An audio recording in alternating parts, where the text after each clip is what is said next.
Curtis harbored an unfulfilled longing for adventure, captivated by the idea of discovering new places.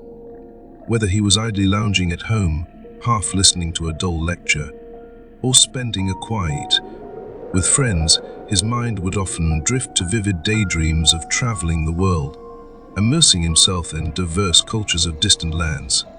However, reality painted a much different picture. At 21, he was still stuck in his hometown, unemployed, unable to afford even the smallest luxuries. Coming from a lower, middle-class family, financial limitations were a harsh reality, made even worse by the tough economic climate. Despite sending out countless sums, enduring numerous stressful job interviews, securing even a part-time job seemed impossible. Without resources to explore foreign lands, or even the ability to drive, his opportunities for travel were severely restricted, even within his own town. His growing impatience to breathe from the monotony of his small-town life gnawed at him. To curb his restlessness, he tried to satisfy his wanderlust in the simplest ways, by taking his dog for long walks every day. He deliberately chose unfamiliar routes, wandering through hidden pathways, secluded nature trails and quiet forests far removed from civilization. He'd climb steep countryside hills, taking in the vast stretches of rolling fields and dense woodlands. Even within his own neighborhood, he sought out housing estates, purely for the sake of experiencing a different setting. Observing the houses and the ties poked outside, he felt himself making guesses about the demographics of each area. On this particular day, I decided to walk his dog by near a pond. Recently, he had frequenting a forest a few miles away, but after 2 weeks, the surroundings had become all too familiar. With spring now in full bloom, he knew the landscape wouldn't change anytime soon, and the craving for a new view began to gnaw at him. The urge of change of scenery was undeniable. He grabbed the leash and fastened it onto Sylvester, whose excitement was evident as Susie heard the sound of the leash being taken from the drawer. As always, the dog darted energetically into the kitchen, eager to set off on their little venture. Together, they stepped out into the scorching heat of an unusually warm April afternoon. As Curtis strolled past the identical row of houses that lined his street, his imagination transported him elsewhere. He pictured himself capturing breathtaking images of towering German castles, trudging through patches of grass and overgrown cheese along the rusty, abandoned railway tracks. He envisioned sipping bourbon in a rustic red barn, surrounded by friendly strangers in the heart of rural America. Just before crossing the road to the park where the pond lay, imagined himself journeying through the sun-drenched countryside of southern France, savoring the fragrant air of its famed wine regions. His mind painted scenes of drift through the rippling canals of Venice, the gentle splash of oars against water lulling him into tranquility. He envisioned the majesty of Ede's ancient prosing before him, the scorching desert sun bronzing his pale skin and lightening his thick, curly brown hair. Yet, upon reaching the pond, an undeniable wave of frustration and sadness washed over him, and realization that these dream destinations remained out of reach weighed heavily on his heart. After all his tireless efforts searching for a job, he was still stuck, without the means to escape, with the freedom to satisfy his travel-starved soul. Swallowing his disappointment, he forced himself focus on the beautiful day, reminding himself to find joy in the little moments. As he approached a point where the path split into two, left and right fork descending a short but steep hill, he took a deep breath and continued forward, still lost in thought. Curtis took in the sight before him, the shimmering pond reflecting the sapphire hues of the sky under the flourishing April sun. The surrounding plains, appearing deceptively emerald in the blind, stretched far and wide, creating a serene contrast to the newly built private hospital that stood proudly nearby. The hospital, striking in modern and colorful design, caught his attention, but something else drew his gaze. The entrance to a small housing estate situated right beside it, and wasn't of Curtis had noticed this neighborhood before. He had passed by it countless times, yet he had never felt the urge to explore it. Until now, and only to take note of two distinct features: a spacious green area just past the entrance, where a lone sycamore tree stood tall at its center, and the main road that stretched from the entrance, branching off into smaller lanes like the limbs of that very tree. The road sloped gently uphill, though was as steepy as the one Curtis currently stood on. Curiosity piqued. He wondered whether houses inside varied in style, or if they followed a uniform design. Perhaps each section of the estate had its own architectural theme, where houses within a given area looked alike, but differed from those in other sections. He pondered what types of cars lined the driveways, how the residents kept their gardens, and if he might even catch a glimpse of the interiors through open windows. Gathering these small details, he could attempt to piece together an image of the people who lived there. Tugging on Sylvester's leash, Curtis made his way down the left-hand path of the hill. He crossed a small stone bridge spanning one of the streams that fed into the pond, walked along the circular plain surrounding the water, and followed the footpath running beside the road. When he reached the estate entrance, he paused, waiting for approaching cars to pass. As soon as the second vehicle drove by, he quickly jogged across the road. Sylvester, mirroring his owner's movement, suddenly sprinty and boast of enthusiasm. A polish-light grey boulder at the entrance displayed the name Warburton Park in bold capital letters. The first sight that greeted Curtis was a row of 6 small, white, 2-story houses, 3 on each side of the entrance road. A short distance ahead, the road led to a crossroads. Down both the left and right turns, he counted 7 medium-sized, red brick 2-story houses on each side of the streets, totaling 34 houses at the entrance section alone. The main road continued deeper to the estate, leading to Chi Junction at the farthest point. To the right, the street was about the same length as the 2 entrance roads, while the left street stretched significantly farther. The houses on these back streets were nearly twice the size of those at the entrance. Unlike the rest of the estate, where houses lined both sides of the streets, this area hams on just one side, while the other was bordered by a vast, open field separated by a row of towering, ancient root trees. These larder homes followed a centered design. Each had 2 main sections, a white, 2-story structure connected to a brown dormer bungalow. And were 4 of these homes on the right-hand street and another 10 on the longer left-hand street. Before reaching the T-junction, Curtis passed 2 green spaces. One was a well-manicured feature new fictional tree he had always noticed from afar. The other, however, was something he had never seen before. A neglected, overgrown patch of land with an old soot and slide, enclosed by 3 grey concrete walls. Despite all the times he had walked by this neighborhood, I had somehow missed this hidden play area. As Curtis continued strolling along the street, observing the 10 large white and brown houses, an odd realization struck him. For all its charm, the estate was eerily silent. There wasn't a single sign of movement. No cars pulling in or out of driveways, no open doors or windows, and most noticeably, no people. He would expect at least a few children playing outside, but the entire place felt unnaturally deserted. Of course, and was nothing inherently wrong with a quiet neighborhood. In fact, he might have even appreciated the peaceful atmosphere. But something about this silence unsettled him. Had there been children playing by the sycamore tree or on the swings, Curtis might have hesitated to enter the estate in the first place. But the eerie silence unsettled him.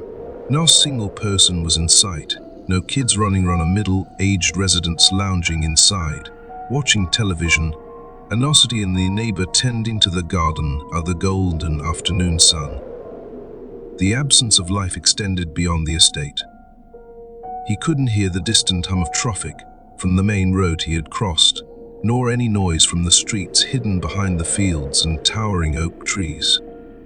Even the usual rustling in the breeze, or the chirping of birds, was missing, and the only sounds were in rhythmic tapping of his own footsteps and the faint jingling of Sylvester's collar as the dog trotted beside him.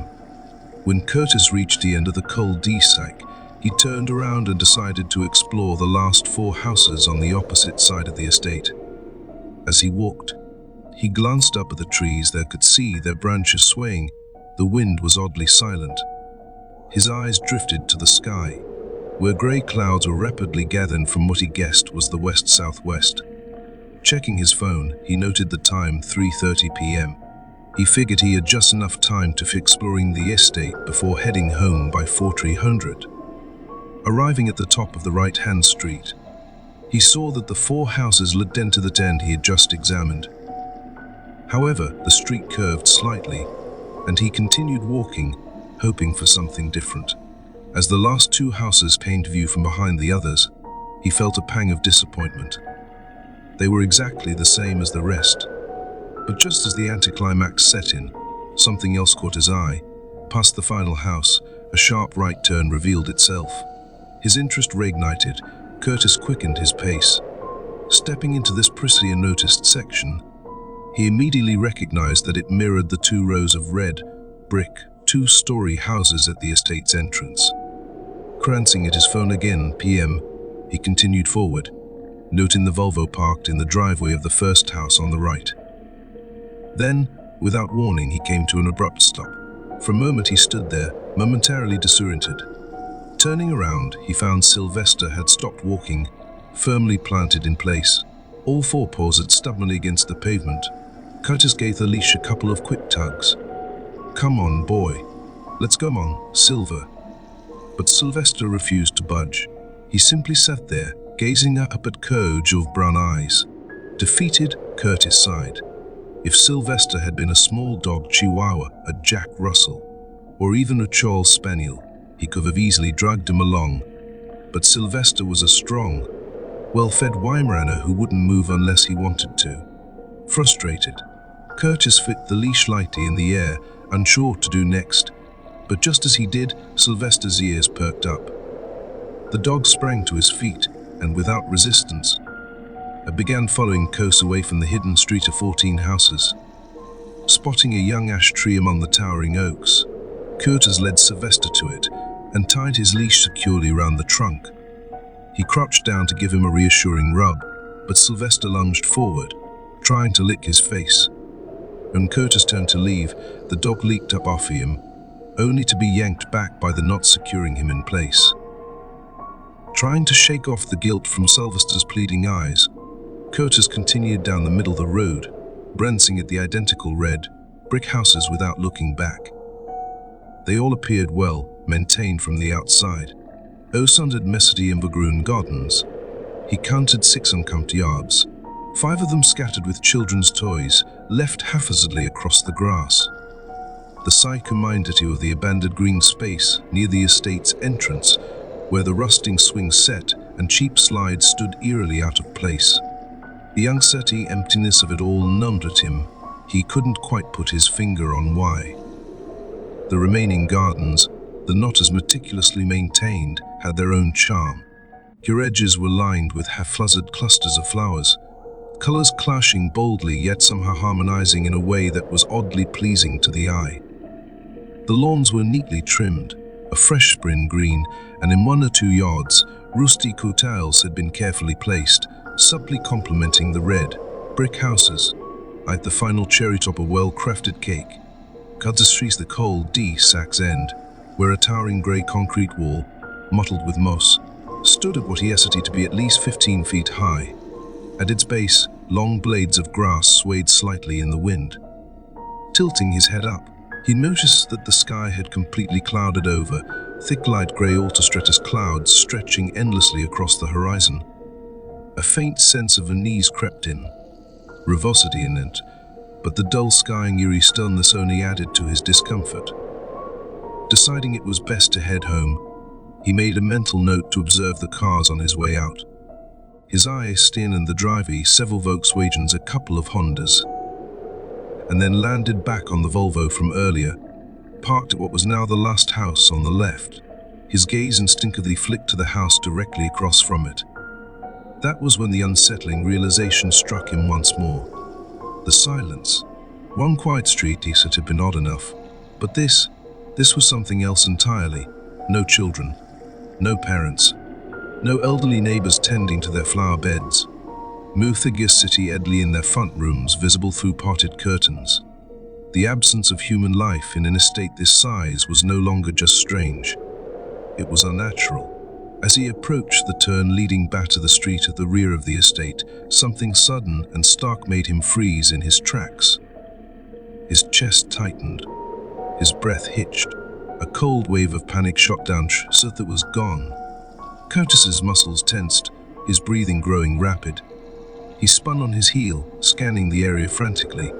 His heart pounded as a trudged Frunes Sylvester.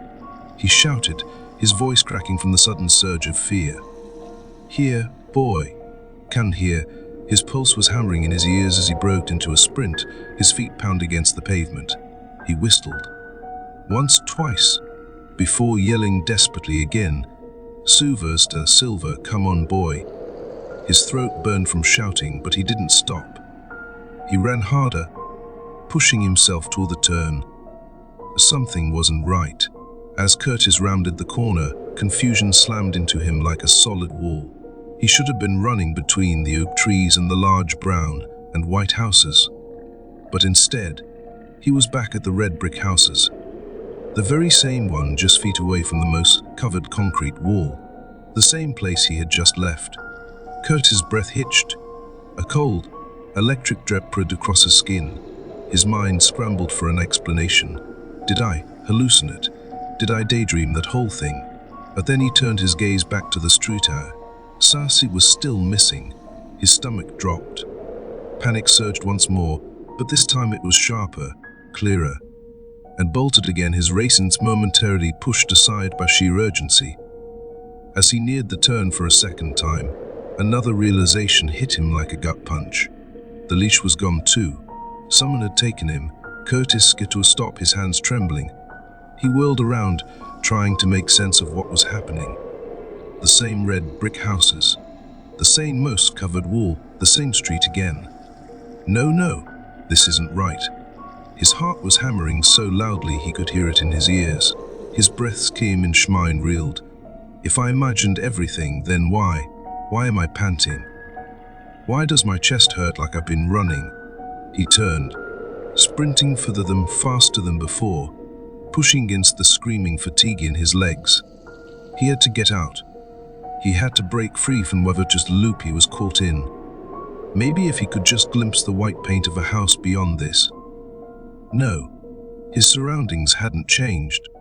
The red-tall moss-covered concrete wall, the exact same place, again. His breath came in ragged, uneven gasps. His vision blurred as a troubling sensation ran through his entire body. His stomach twisted. His knees felt weak. He squeezed his eyes shut, opened them. Still the same. I'm dreaming, but no dream ever felt like this. A violent shudder racked through him. His hands clenched into fists as sheer terror seized him completely. And as he stood there shaking and breathless, he realized something else. He couldn't tell if his vision was going dark from fear, or if the world around him was actually fading away. If Curtis stared at any one thing for more than 3 seconds, his vision wavered, and his exhausted body eddy of the relentless sprinting that had drained him of all energy. But despite his fatigue, he kept moving, his legs trembling beneath him, his pace errated, desperate. His only fuel was fear and despair. The ash tree where he had tied Sefta seemed to lurch to him and then snap back, like the rapid, uneven rhythm of his pounding heartbeat. His breath was ragged, and his hands shook as he forced himself to keep going. His blurred vision darted wildly in all directions, desperately searching for an escape, a break in the pattern. Anything that wasn't the endless repetition of red brick houses and towering moss-covered walls. His frantic eyes searched for a white house, just one. He peered intensely in the gaps with glooms, hoping, pleading for a glimpse. His central vision swarmed with dark blotches, while the edges of his sight blurred into a dizzying haze. No white houses, no exit, no break in the suffocating loop. Curtis clutched his head in his hands, his fingers digging to his scalp as raw panic surged through him. His legs kicked off in a blind, chaotic sprint toward the left turn, his last hope. But when he reached it, he stopped in his tracks. The red brick houses, the moss-covered concrete wall, the exact same street. A hollow, gut-wrenching despair crashed into him. Chu's knees buckled, and with a shuddering gasp, he collapsed onto the freezing pavement, curling into himself in a tight fetal position.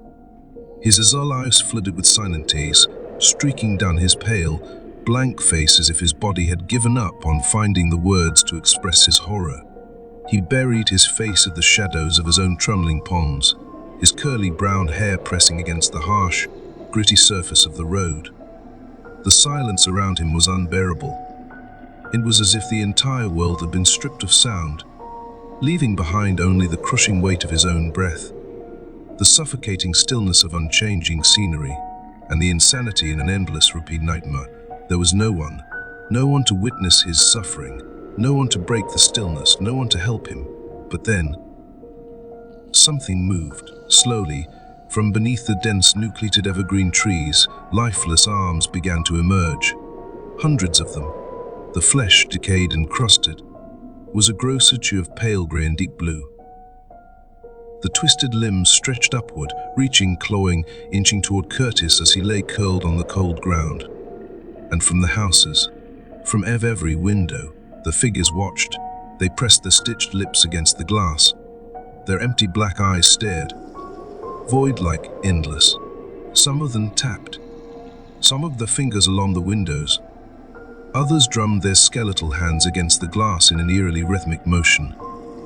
The sound didn't carry, but vibration in his chest, as if something deep inside him was being struck by the echo of a silent force. It was dense, hollow, like the impact of a startled horse's kick, owns no impact. Only the overwhelming, dreadful presence of the creatures. The vacant eyes spoke, not in words, and in sound then that made curses so recoil. And then, Sylvester, the dog's growl shattered the silence. A low, menacing snarl. Curtis barely had time to register it before Sylvester barked violently, his sharp teeth bared, for bristling as he faced the horror before him. The sewer drain. From its dark, gaping vault, figures began to rise, our children. The noseless, stitched, lipped faces swayed side to side as they stepped forward in unison, and movements painfully slow yet deliberate. Sylvester Weingart lunged at them. He pulled against the leash with every ounce of his strength, but the blackened, dying tree he was tied to held firs could see it now, the leaves falling onto Sylvester's back, scorching him with each touch. Still, Sylvester fought. The dead children closing, the lifeless bodies moving with unnatural patience. Still, Sylvester fought. His snarls ripped through the silence, but the children never faltered. A hollow Ozzy and blinked. Sylvester turned away and turned toward the tree, and then he pulled. Hard, he planted his paws into the damp ground, straining every muscle, oppressing his body around his throat. The nylon scraped against the back of his ears. His vision dimmed, his lungs still. He pulled. Harder. The collar began to fraction. The suffocating grip loosened. Sylvester jerked his head violently, and then, air. A sharp, painful gulp of air hit his lungs as the collar slid over his ears and fell free. But just as the relief hit, a hand, pale gray, jagged rust-colored nails. It swung forward, slicing through the air, then pen. The razor-sharp claws sank deep into Sylvester's flank, tearing into the tender flesh above his hip.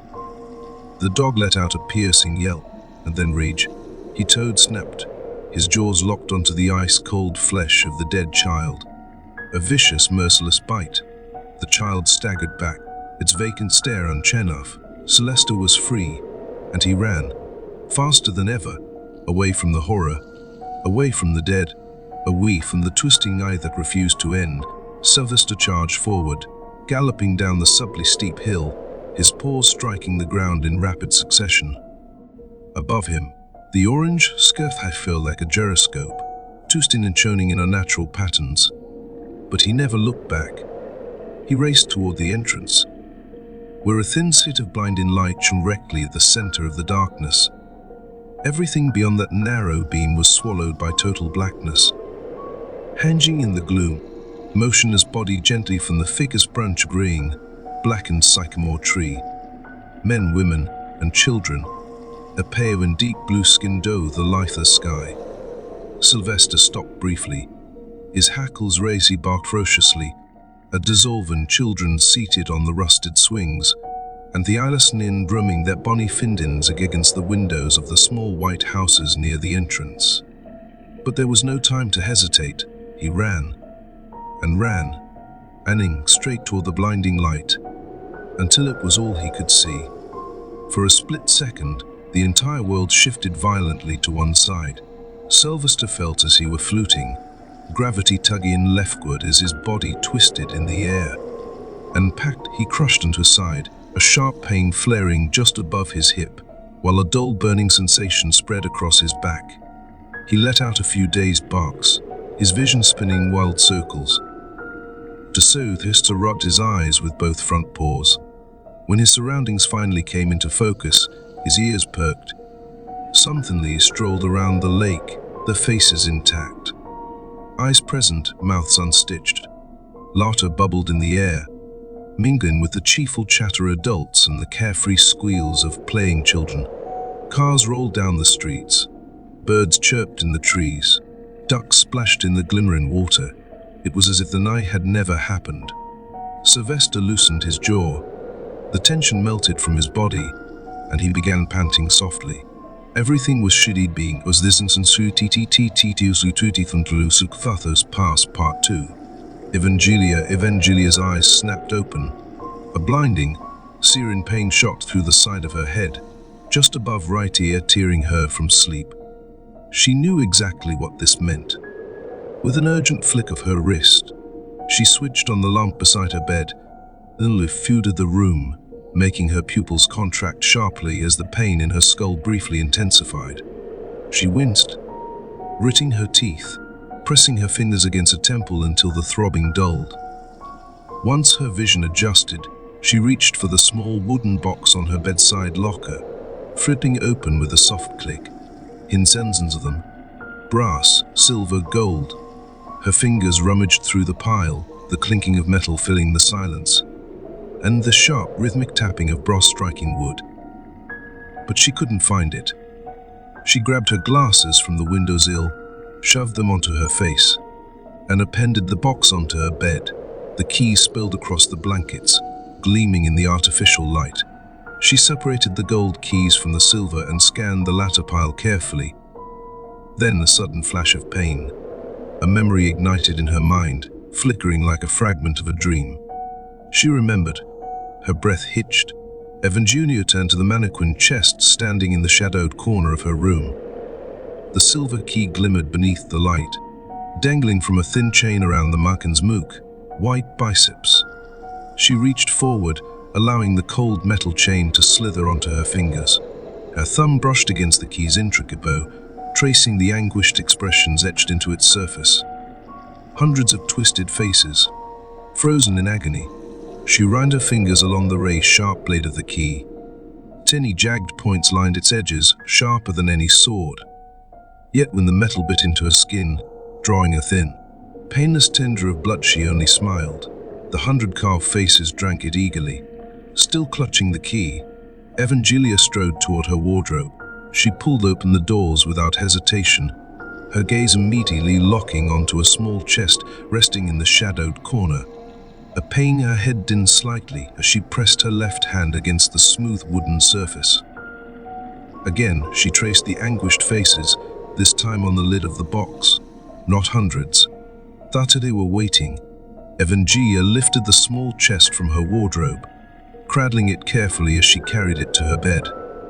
The silver key remained pressed between her pinky finger and the rough wooden surface of the box. With her other hand, she pushed her bleeding thumb deeper into the keyhole, feeling a strange fainting against her skin.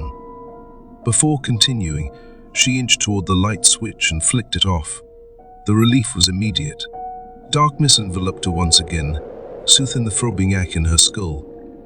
She made her way back to the bed, crawling backward like a crab, her breath slow and measured. Reaching for the key, she gripped it firmly in her left hand while keeping her bleeding thumb pressed into the keyhole. The irritation grew. the sensation both uncomfortable and familiar. Sleepily, she slid the key into the lock. The cold brass grazed her soft pale skin, sending a strange shiver up her spine. Stretching her left hand wide, she pressed it firmly against the lid of the box, her fingers sprawling as if to brace herself. The key turned effortlessly. A familiar metallic cuckood within the hollow space of the chest, the sound bouncing through it like whispers traveling down an empty corridor. Evangelia opened the box. Inside, nothing. An abyss of black antenna stared back at her. The pain in her head spiked instantly. It spread, stabbing through her temple, behind her skull, crawling like sharp, twisting roots burying deep into the folds of her brain. She clenched her jaw, willing herself to remain still, to endure. But she couldn't. Despite all the time she performed this ritual, she had never been able to keep herself from swaying. Unconsciously, her head rocked side to side, and body battled against collapse, sweat beadingly pour, trickling down her forehead in heavy rivulets. Her throat burned, dry as a desert. A sickening heat burned the pit of her stomach, twisting like a molten coil. The room spun around her, warping into an endless void. She felt small, insignificant, a single speck of dust, drifting uncontrolledly through an infinite blackness. With the last remnants of her strength, she forced herself to sit upright, just barely maintaining consciousness. Sweat poured her forehead like a waterfall, soaking into her hair until it clung to her scalp like a drenched mop. The suffocating heat consumed her, then her body gave out. Her eyes rolled back as she collapsed onto the bed. The seizure took hold instantly. Her limbs flailed violently, jerking uncontrollably. The world around her disappeared, fading into a colorless abyss. She was no longer in her body. She was weightless, drifting through an endless tunnel, and the hot cold, neither light nor dark. Her only sense left was touch, and even that was fading. Extreme Chorter's Curtis. Curtis had no idea how long he had been here. Curled in the fetal position, his arms wrapped tightly around himself, his head buried in his trembling palms. It could have been days, months, maybe longer, but he didn't care, because nothing surrounded him. No pain, no suffering, only black in the sect, a blank canvas. Every now and then, floating patches of color would bloom in the darkness, shifting, swirling, changing. Those were his fathom. He could create. He could shape them into anything he desired. He could go anywhere. He could be anyone. He could have friends. April he had never met before, but knew instantly, as if they had always been there. If happiness were ever to find him again, this was the only place it would search. To him, this place was a bubble, and everything outside of the bubble hell. Back home, he had thought that being trapped in the same town for years, with no hope of escape. But this was something far worse, something he couldn't even comprehend. It was time for a change. Curtis slowly lifted his head from his hands, and, with a silent breath, he looked, awaited, and he expected something to happen, something new, something different. But in the end, there was only darkness. Curtis had changed, not even little. He turned his head slowly, scanning his surroundings again. The weather remained identical, the same dull sky, the same eerie stillness. He wasn't thirsty. Physically, he felt exactly the same as the day he had become trapped here. If it even was the same day. The weather never shifted. If time stretched on endlessly in this warped, broken cycle, what kind of time pattern did this place even follow? Slowly, and rose to his feet. His legs trembled violently, unstable, like laundry swaying wildly in a strong breeze. A single thought kept repeating in his head, gnawing at him, and looked around, eyes settling on the same red brick houses that lined the street, standing eerily close to the moss-covered grey concrete wall, the exact place he had just turned away from. Again, fresh wave of anxiety crashed into him, sending his heart hammering against his ribs. His old habits kicked in. His gaze flickered, darting every direction, never linger on one thing for too long. He refused to let his eyes settle, refused to risk seeing the same thing twice. Something inside him rebelled, move. Curtis forced himself forward, staggering unnaturally fast toward the nearest red brick house to his left. His steps were uneven, erratic. He stumbled between a silver Toyota Yaris parked neatly in the driveway and the pristinely kept front garden, bursting with plants that seemed too alive for a place so utterly dead. Curtis' sitting room was as lifeless as the rest of the estate. No lights, no movement. Nothing. His chest tightened. Then, his fingers touched the door handle. The moment his skin met the cold, plastic grip, something sparked in him. Hope. The first glimmering happiness he had felt his entire miserable life, because it was unlocked. His pulse pounded as he turned the handle and stepped inside. Susetta Crossity and Afi and Julia. The first thing even Julia did upon entering the other world was trace the scar, where the throbbing pain had awakened her. This was a life she had chosen, and whenever someone mistakenly wandered from their world into this one, it was her duty to correct it. This was her responsibility, her calling, just as it had been for her mother, and her mother before her. This world was parallel to her own. Everything and everyone coexisted in both places, moving in perfect synchronization, people living things. Events unfolded in the exact same order, and time passed on the exact same scale. But there was one difference. In this world, the spirits of the deceased were visible. Though microscopic on their own, they moved in hordes. Thousands, millions, even billions at a time. 4 distinct colors, their densities, each one unique to this realm. None of them existed in her world. None, except black. And even here, black only existed to outline the physical world, the belonging to the living. Julia took her first step into the shifting waves of spirits, watching the blackout grounds of leaves bend and sway in the breeze. She turned toward the pond. The black outlined ripples drifted lazily toward the black outlined shoreline, where tall chickweed stood motionless. She walked amid, reaching the footpath. The black outlined figures of people passed right through her, unaware of her presence, going about their lives if she wasn't there at all. The spirits buzzed around their outlines, clustering, moving. But then, something was wrong. Her pulse quickened. A color that did not belong, a color from her own world, a color that should not exist here. Her heart thudded heavily against her ribs as her eyes snapped toward the housing estate. There she saw gray, something definite. Without her glasses, she couldn't make out the details. But it was there. It shouldn't be. She crossed the road, the black outlined shape of a car par as though she were made of air. She moved closer, and then it jerked its head up and looked directly at her. At the Jew, she stumbled back, startled. Nothing had ever noticed her before. Her breath hitched as she took a cautious step forward, squinting. It was a dog. She moved carefully, inching closer, scanning his body.